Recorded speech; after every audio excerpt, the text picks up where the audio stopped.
네, 최욱진입니다. 교재로 202페이지 공직 부패에서부터 들어가도록 하겠습니다. 여러분들은 당연히 부패를 안 하시겠죠. 그렇죠. 근데 이제 부패를 하는 경우에 여러 가지 제재 사항 등에 대해서도 이 부분에 대해서는 공부를 하는 것이고, 그리고 부패의 여러 가지 이론적인 개념들이 있어요. 거기에 대해서 짤막한 정리를 해나가는 시간이 되겠습니다. 짤막한 개념 정리 위주로 치고 나간다 생각을 하세요. 뭐 자세하게 암기하신다기보다도 개념 정리가 중요한 거다. 짤막한 개념 정리. 볼게요. 정의 이거 외우실 필요 없습니다. 공직부패라는 것은 그냥 뭐 법이든 규범 등을 위반하는 거예요. 그래서 공익을 침해하는 것이다. 유형을 한번 보면 여기서부터 이제 짤막한 개념 정리만 하시면 되는 거예요. 부패의 단위를 기준으로 해서 뭐 예를 들어서 개인 수준의 부패인 거냐 아니면 조직 수준의 부패인 거냐 이렇게 구분해 볼 수도 있다는 거죠. 예를 들어서 개인 부패, 이건 뭐 혼자 하는 거예요. 그래서 보면은 개인의 수준에서 발생하는 부패다. 대부분의 부패는 사실은 개인 부패인 경우가 대다수다. 그렇죠. 여럿이서 이제 협력해서 부패하는 게 더 힘든 거니까. 두 번째 보세요. 조직 부패다. 이건 조직 단위로 부패하는 겁니다. 흔히 하는 말로 이제 짜고 치는 고스톱이라고도 하지 않습니까? 그래서 보면요. 하나의 부패에 여러 사람이 조직적으로 관련된 경우다. 두 번째 보시면 일반적으로 이거 시험의 관점이니까 주의하세요. 조직적으로 부패를 범하면 개인 부패에 비해서 외부에 잘 드러나지 않는다. 이러는 거예요. 아무래도 여러 사람이서 다 같이 협력해서 부패를 하다 보니까 이걸 들춰내기가 쉽지 않다는 뜻이 되겠죠. 제도와 여부에 따라서 제도적인 부패하고 일탈형 부패가 있거든요. 그러면 이 제도적인 부패를 공부하실 때 딱 틀이 있어요. 그럼 이거예요. 2번 선지. 부패가 일상이 되면서 부패가 곧 제도로 자리 잡아버린 거예요. 그래서 보면은 부패가 곧 일상생활이 돼버린 거예요. 이런 너무 안쓰러운 거죠. 그러니까 부패를 하는 게 그냥 일상생활이야. 하루 당연한 거죠. 그럼 이러한 조직에서는 그냥 공정한 행동을 하는 그런 공무원들은 이상한 사람 취급받는 거예요. 그냥 부패를 하는 게 당연한 건데 쟤는 왜 저래? 이렇게 되는 거죠.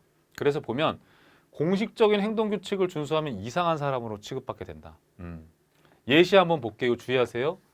인허가와 관련해서 급행료를 받는 것을 어떻게 하는 거다? 당연시하는 관행이다. 이러는 겁니다.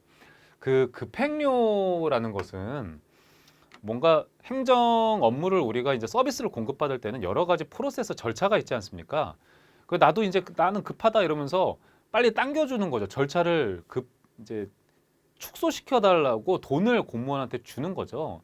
이런 거를 받는 것을 당연시하는 관행이다. 이러면 제도가 그러니까 부패가 일상화된 거죠. 제도화로 이제 고착화된 상태다 이러는 거예요. 5번 선지에서 제도적인 부패가 자리 잡은 조직에서 나타날 수 있는 현상이라고 되어 있는데 좋은 현상이 있을 리가 없겠죠.